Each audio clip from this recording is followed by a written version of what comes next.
I get a lot of meal plan requests and I tell them like, no, like I'm not giving you this like meal plan. It doesn't feel like aligned with me, right?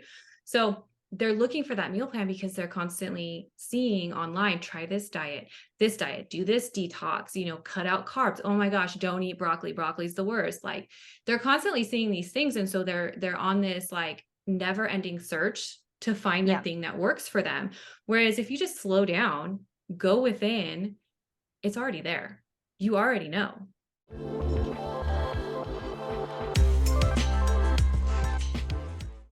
Hey, hey, everybody. Welcome back to High Vibin' It, the spiritual podcast to help you live your best life, manifest your dreams, love yourself, all that jazz. It's your co-hosts, Kelsey Aida, best-selling author and transformation facilitator, and Miss Lindsay Robinson, my best friend, who is a hypnotherapist extraordinaire and helps get your subconscious mind right and aligned with your goals. And we have a very special guest today, Miss Keirnin Harris, who is a dietitian, but also a mom and a lover of all things fitness, health, healing, all that jazz. So we had her on today to kind of pick at her mind a little bit about healthy habits, eating better, your relationship with your body and food, as we have been exploring on some other recent episodes too. So make sure to go through and check those out if you really enjoy this one. But without further ado, Keirnin, thanks for being here and welcome to the pod. Thank you for having me. Yeah, we're super excited to ask you about all the things, but I always let Lindsay start with her favorite question, which is First of all, thank you for your introduction. That was so good, Kels. I was like ready to jump in and I was like, nope, she's got it. killing it. Absolutely killing it. Keirnin, I'm so happy to have you today. We're very excited to talk to you about all things.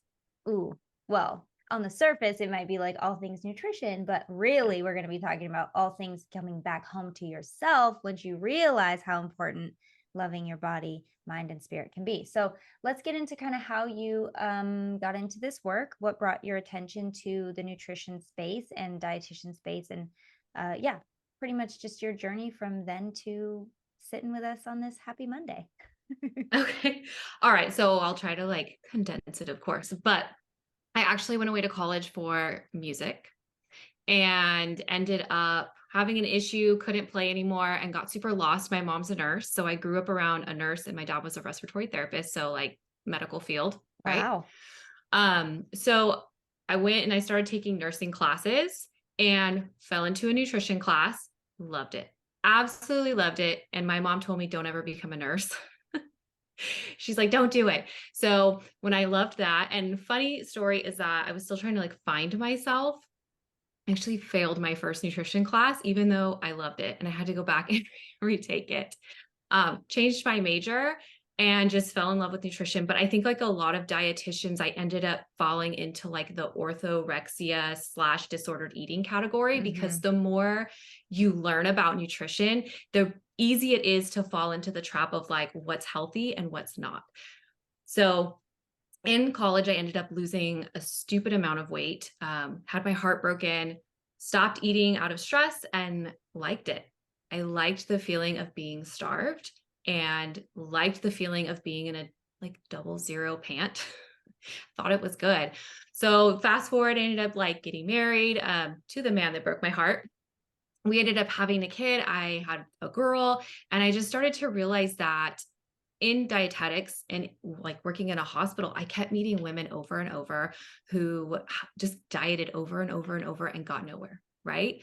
And it wasn't working for them. It's like a $7 billion industry that doesn't work and it doesn't work on purpose. Add it to the pile of other billion-dollar industries that don't work and want to keep us sick and unhealthy and outside of ourselves. Go on. Yeah, exactly. Right. Healthcare included. So I would give educations to the same people over and over and they wouldn't change. Like they just literally could not. So I ended up just being really sad about a job I took. Like being a dietitian was depressing. I felt like, what am I even doing? I'm not helping anybody. So 2 years ago, I decided to open my own business because I had realized I had started to heal my body through mindful eating, honestly. So I stopped worrying about what food was good and what food was bad and just started allowing myself to eat things so that what I ended up finding was like all the foods I was binging on, I didn't binge on anymore. And like Yeah. half of them I hated. Like I was just eating to eat because they were like bad foods. So through all of that, I just found that that's what women really needed is they needed to stop being so confused and like inundated with all this diet junk and start stepping inside themselves. And through that process, just in myself, like I came back to like my own inner wisdom and realized like my body already knows like what it needs to eat. It already knows what it needs to survive, how much it needs to survive. And I needed to stop stepping out and looking at, diets and measuring and all the things. Word. Whoa. Can I talk about something that you said that I really want to give the amount of time that it deserves, which is the jarring statement that we never heard on this show before. And it's actually kind of refreshing where you said, I liked the feeling of being starved. Yeah. I think that in our eagerness to overcome things and to recognize that they are unhealthy, we ignore the thing that got us into it in the first place, or rather feel like it's not worth talking about or it's not that important. So I think it's an important piece because at some point you trained yourself to enjoy it. You trained yourself to accept it. You trained yourself to, this is why we start any bad habit like smoking. You don't smoke one cigarette and then love it. Usually you hate it with a passion and then you train yourself to like it or to need it. So let's talk about that feeling and why you felt it important to share, because I think it is very important to share. Loaded question. Go. Yeah, no, we're going to go. We're going to go deep into my like childhood trauma, right? So no, I was never allowed to feel as a kid. So having my heart broken and like kind of thinking about this, like I had dreamt in my high school years that when I hadn't even met my husband, that I was going to marry him. Like I had dreamt it. So when he like broke up with me and broke my heart, I was like, hold up. But this is supposed to happen. Like intuitively, I was like, no, this dude's mine. Like, where is he going? So I was so broken. I didn't know how to have feelings or what to feel. So it felt better to starve myself and be in pain than to have to be in pain and like heartbroken. Like so that was a better pain, feeling. you're choosing physical pain over emotional pain. Yeah. Oh, 100%. Yeah. Yep. Ooh, that is very powerful. And I love that you gave yourself space to share that. A lot, I can't think of one person who told their story where they were like, no, I chose it. I enjoyed it. Mm-hmm. And then I realized there was a better way. I really love that part for just the honesty, the rawness of it. Thank you for sharing Yeah, that piece. and it's so relatable because all coping mechanisms start from a place of serving you in some way. So just like how you said that a part of you liked it, maybe not all of you liked it, but a part of you really liked it and needed that, like that's what you needed at that time, the same as any other thing that might not be serving you today. At one point, it did serve you in some way. It helped keep you alive. It helped numb the pain. It helped ease whatever you were going through. And I think it's important to validate that part of the experience too, because a lot of people are like, oh, I don't understand why I did that or why I do that. And it's like, because you feel that it is serving you in some way. Otherwise, you wouldn't be doing it anymore. Right. So when you can have that realization and awakening that, oh, I'm holding on to this habit or this person or this pain because a part of me enjoys it or it's helping in some way or it's distracting me in some way, that's a really important step in the healing process to admit to that without any shame. Like it's okay that a part of you, liked that in that moment. And luckily you're here. You didn't die. We learn, we grow. We learn how to eat better. We start to love ourselves and things can change. But I definitely applaud that you mentioned that detail, and I just want to normalize it for everybody because and if we could look at all that sort of thing as like, if my body or my mind or my emotions or part of me was trying to love me in a mistranslated way, how would I be looking at this differently? You realize you're not necessarily locked in a box of the behavior. It's just maybe that love got lost in translation and you can adjust that and tweak it and figure out a better way to love yourself and still get what you need. So can you walk us through the process of like going to that realization of like, oh, that's what this is? Or did you not even realize it till later? Like, what was that like? I definitely didn't realize it till the last year. Like just unpacking that whole story.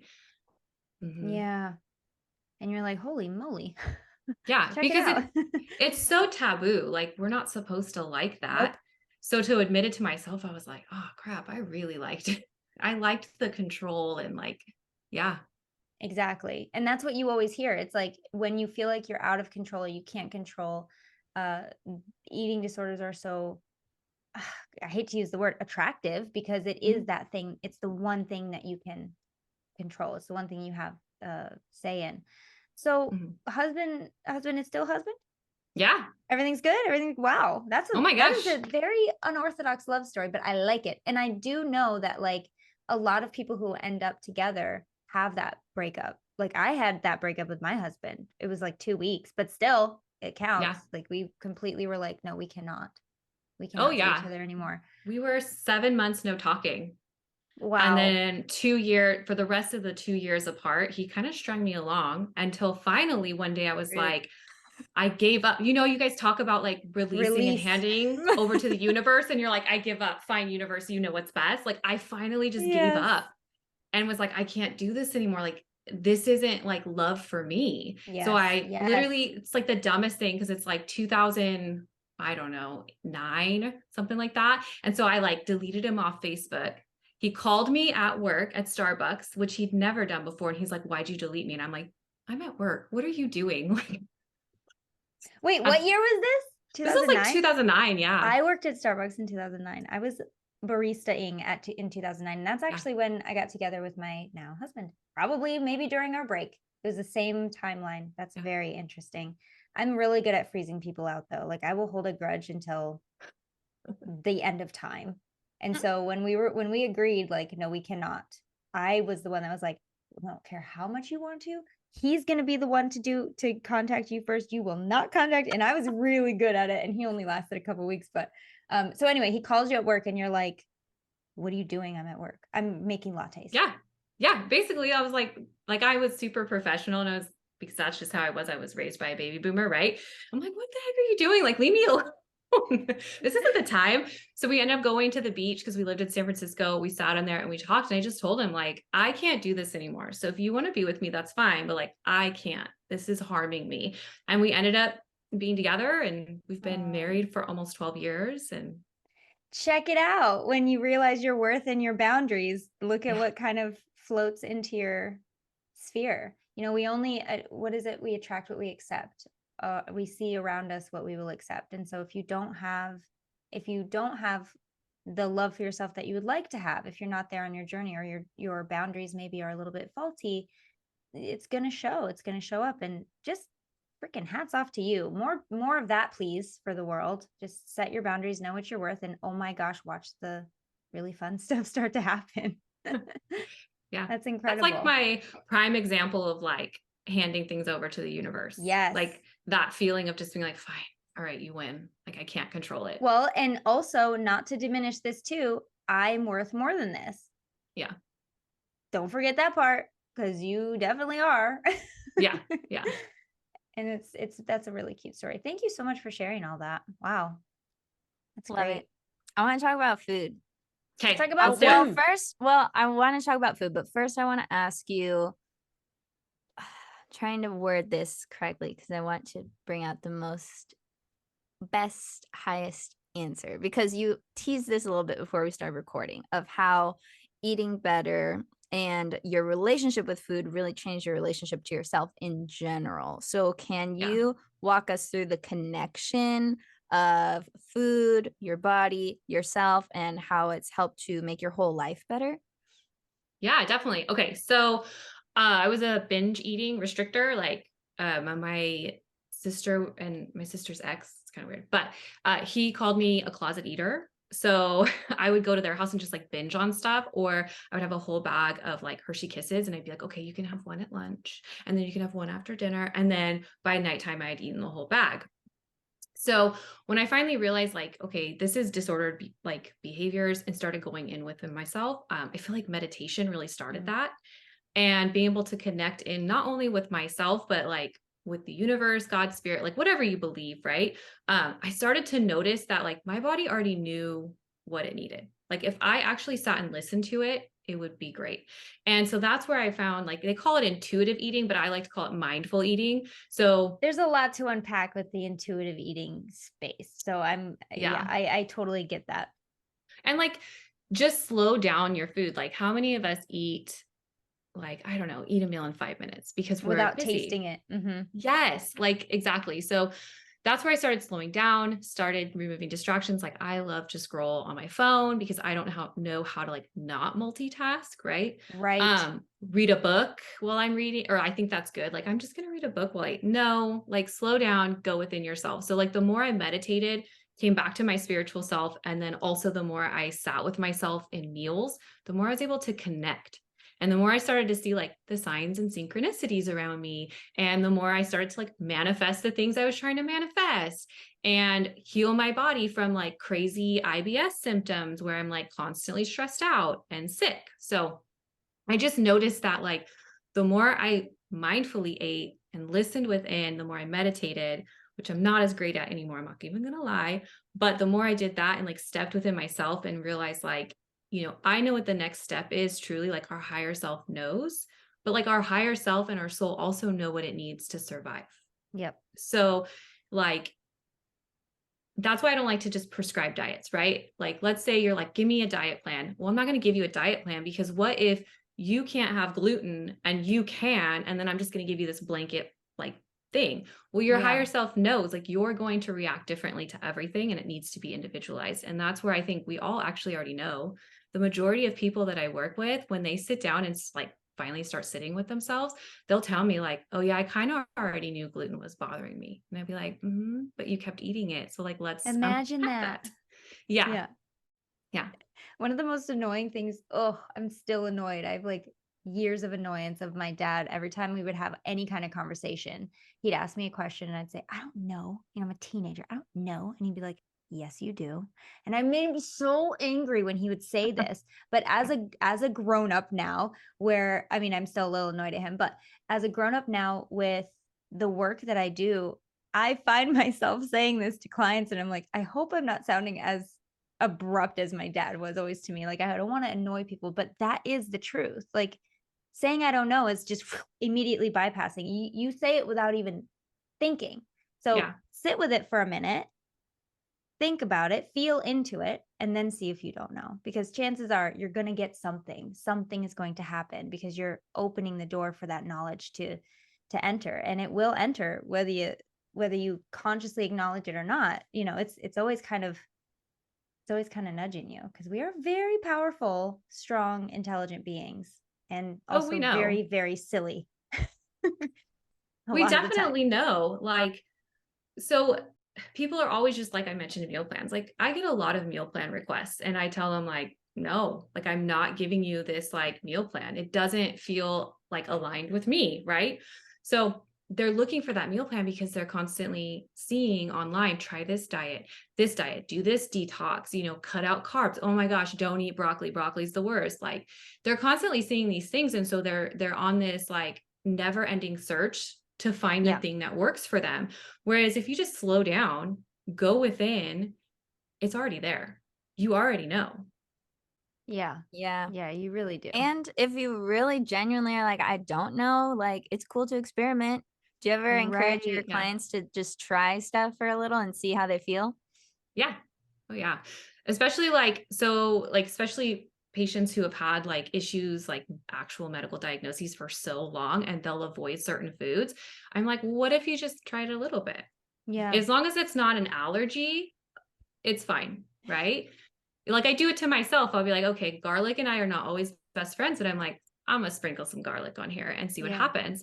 And I do often find it's like a side tangent that the way we think about food, like if I sit there and I sprinkle garlic on here and I'm like, oh my God, I'm going to be so sick tomorrow. Guess what's going to happen? I'm going to be sick tomorrow. So it's also like changing that frame of mind around like the good or bad food as well. I talk about that a lot. I talk about that probably too much, but it's important. The way you feel about the food you're eating will have a digestive effect on a physical effect on how you digest that food. If you're beating yourself up for it the whole time, you're going to have a harder time with it. if you're worried about gaining weight and you're like, oh my gosh, it's already on my hips. Oh my God. Yeah. Look how powerful you are. Look what you're doing. Yeah. You are a magnificent, powerful creature. So use your words wisely. If you say like, oh my gosh, this is so delicious. My body knows exactly what to do with all of these nutrients and all of any vitamin that's in this ice cream is going to go exactly where it needs to go. Yeah. It's just different, and it feels different, and it feels more empowering when you're able to do that. Nobody's perfect, but you can do it more than not, I think. Oh yeah. Like everything's energy, right? Oh, and I was going to say too, something that's been working for me a lot, and especially in the experimentation with food, is just going in without really like an expectation. So Yeah. instead of being like, oh, I'm going to eat this and I'll probably feel like this, or this is probably going to make me whatever, I'm just like, let's see what happens. Let's just open up the future, make it a blank slate, and make this empowered decision in the now and get curious to see what's going to happen next. Like maybe it'll make me really sleepy. Maybe it'll make me really energized. Maybe it'll really work for me. Maybe it won't. But let me just be open without putting an expectation on it to try not to, steer it either way in the placebo effect, and just see how it actually helps or doesn't help my body, and go with that. Because I've been on like a major food journey the last, I don't know, ever since my last retreat. I met a nutritionist and she taught me so much, and she was like, girl, you gotta get your diet together. And I was like, I know. So then I finally, because I was always a really picky eater, like really picky, like to the point of like basically being low key like malnourished, even though I butter noodles, cereal, mac and cheese. It was bad. It was all the empty carbs and like anything a 5-year-old would eat. But now, after doing it for some time, it's just like our new way of being. And my husband and I are like the healthiest we've ever been. We're on your what? Where my husband. Congratulations, by the way. I know it's like by the time this episode airs, it's gonna be a few, like maybe a couple months, but it's still pretty new. So I still get, every time she says it, I'm like, oh, your husband. So cute. Girl, I know. I just saw your post again, I think maybe today, and I was like, oh, she looks so cute. So pretty. Thank you. It's funny because like it takes you so long to like get used to calling him your fiance, and then it's like, oh, I finally just got that down, and now he's my husband. But I guess I have my whole life to talk about him like that. And then you'll be like, my husband. My husband. Then they don't have a name anymore. They're just like husband. The man, the guy, that guy. Yeah. That guy. But yeah, it's really interesting what happens when you release the expectations and you just try. Because her magic words to me were like, try eating in this way for 2 weeks. Just try it. And I was like, okay, I can do anything for 2 weeks. Like 2 weeks is not that long. It'll pass by. Like I know that I eat like noodles every day, but for 2 weeks, I'm going to try something different and see how it goes. Because she told me that my taste buds would change and I wouldn't be hangry anymore. And I didn't believe her. I was like, no way. Like hanger runs in the family. Like that's just how we are, But sure enough, she was right. I got my abs back. I don't get hangry no more. I have more energy. I don't sleep as much at night because I was sleeping like 10 hours every night, like a lot. Oh, wow.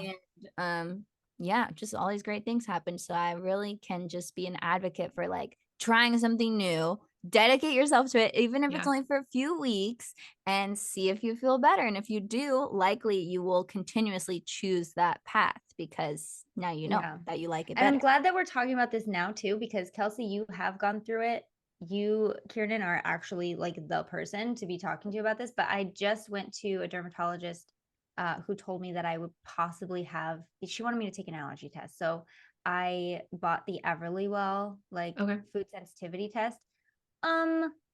Just so everybody knows, I have gotten my blood drawn by a professional at least 24 times in my life, and I am fine with it. I'm completely fine. I just here, which vein do you want? I got really good ones. Go for it.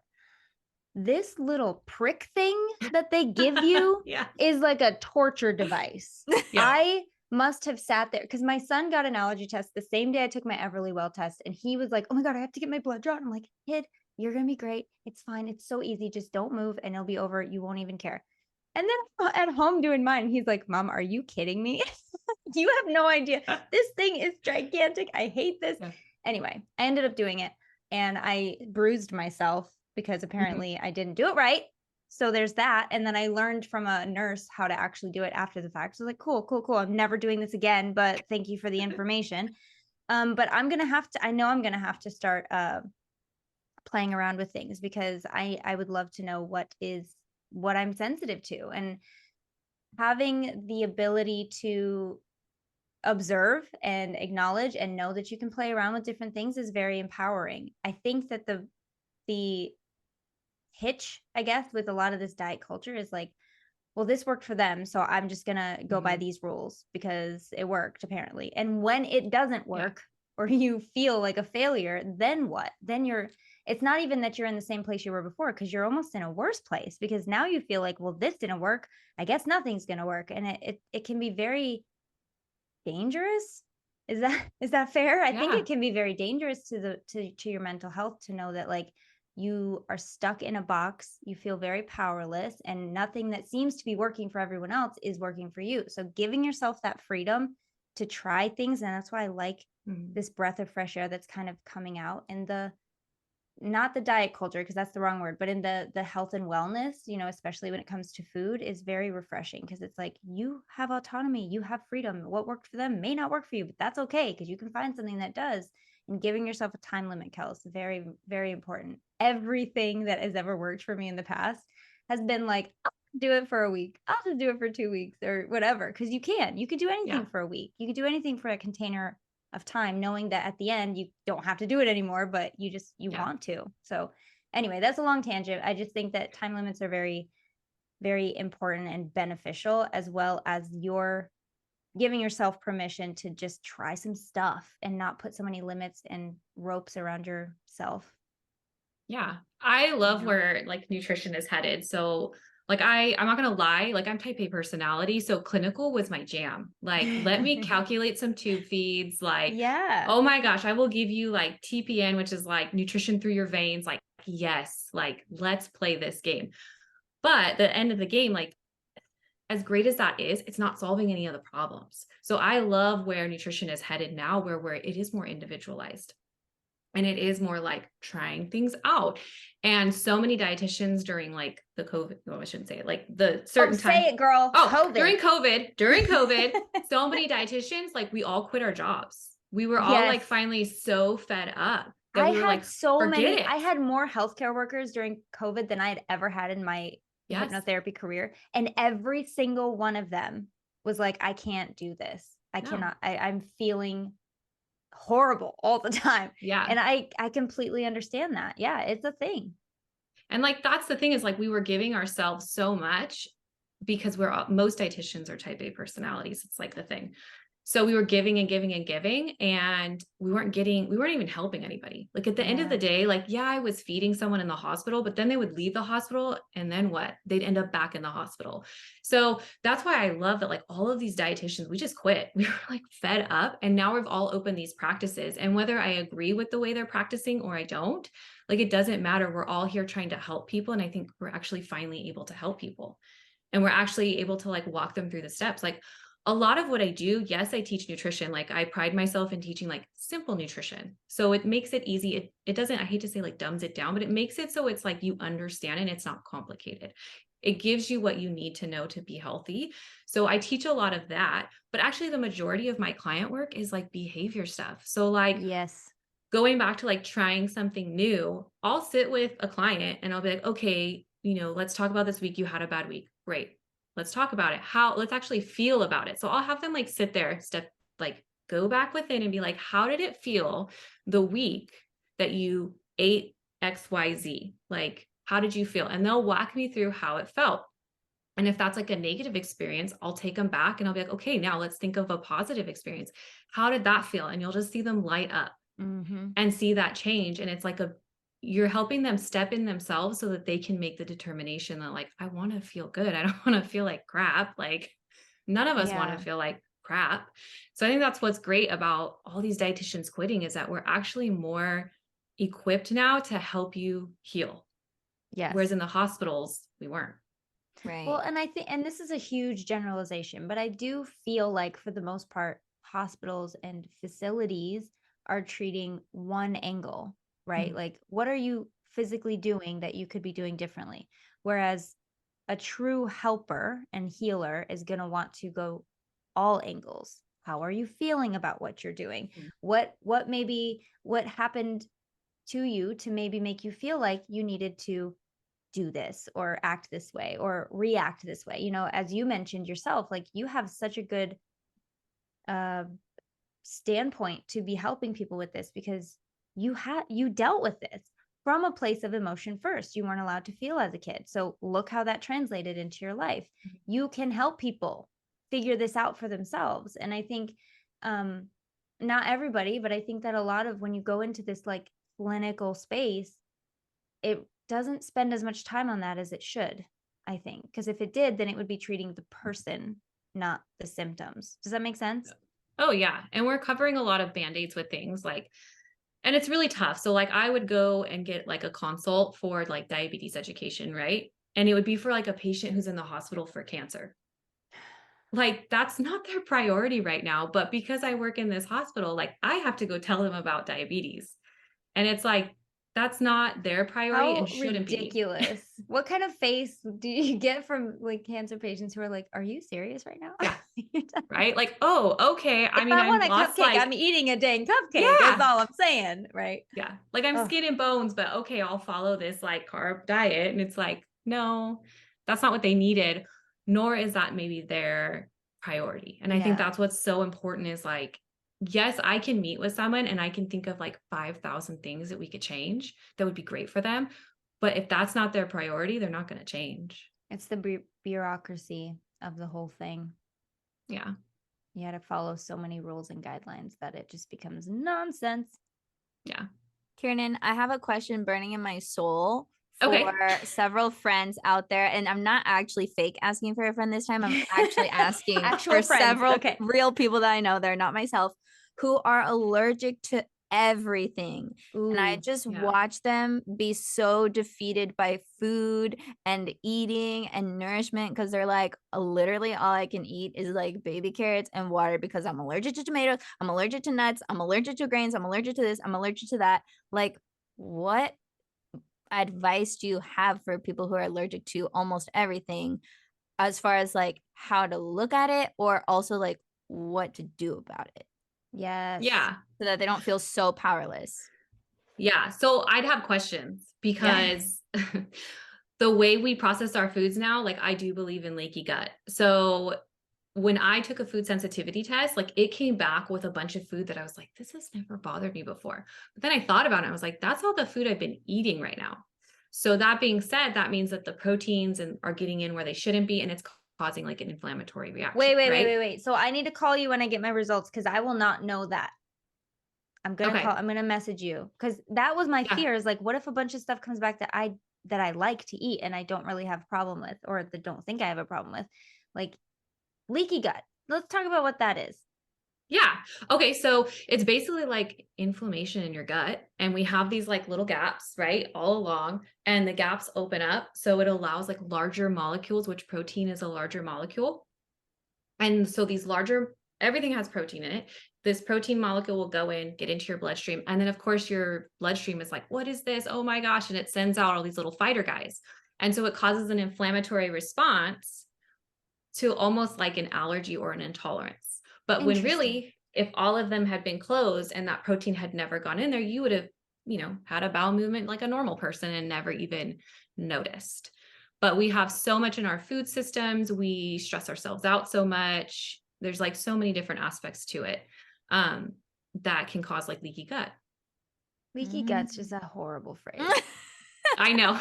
Leaky gut. I'd never really heard of it. Luckily, I mean, I guess I'm fortunate to never had to like dealt with it until I started making my own bone broth and like researching more about the benefits of bone broth. And so I was like, oh, it can help with leaky gut. It can help with this. Like basically a cure all. So it's like, interesting.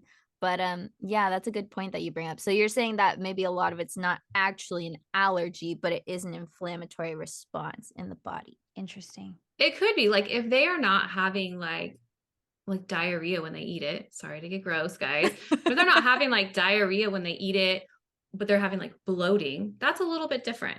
If they're not having like their airways cut off, like that's different.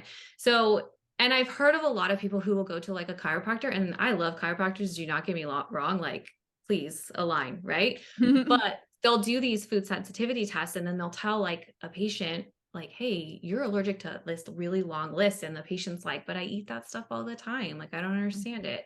So I think breaking it down with them and just trying to find out, like, how much can you eat of this? Like, if you eat a garlic clove a week, is that fine? Or if you eat garlic every day, is that going to be a problem? And just finding like the happy medium for them, because they need to be able to live. Like, food is Right. life, it's happiness, it's joy. Like, how can you do that? And on the rare occasion where patients do have like food allergies that is like a long list, like, of course, avoid those foods. Let's work together and get creative. Like, our food system now is, there's so many things. We have so much access to things now. Like, you can get creative. Hey there. We hope you're enjoying this episode so far, but if you want to listen to the whole thing, we're going to invite you over to our podcast. Either search for High Vibing It on iTunes, Spotify, wherever you guys listen to podcasts, or even better, if you want to watch the extended video version of this episode that's even longer than the actual podcast itself, head over to our Patreon at patreon.com/highvibe. Lindsay, tell them what's awesome about the Patreon. Patreon is where we have all of our extended episodes. As Kelsey said, we have it on video, so you can actually see the things that we're talking about. Sometimes we have visual aids, and it's nice to know what we're talking about. We also have hangouts that we do sometimes that are exclusive to Patreon people. And you can get started with all of this and bonus content and everything that we have only for the Patreon people for as little as $3. I think it's $3.33 a month. And that's it. And you guys can get all the benefits and all access to everything that we put in there. Really cool. It's really cool, really fun, super easy to join. And you guys don't even have to do that to finish this episode. If you're like, screw it, I don't want to pay any money, I just want to hear the rest of this episode, go to our podcast, High Vibing It, search for it wherever you listen. It's totally free. Either way, enjoy the rest of the show wherever you choose to enjoy it. And we will see you guys next week because we do a new one every week. Adios. Bye.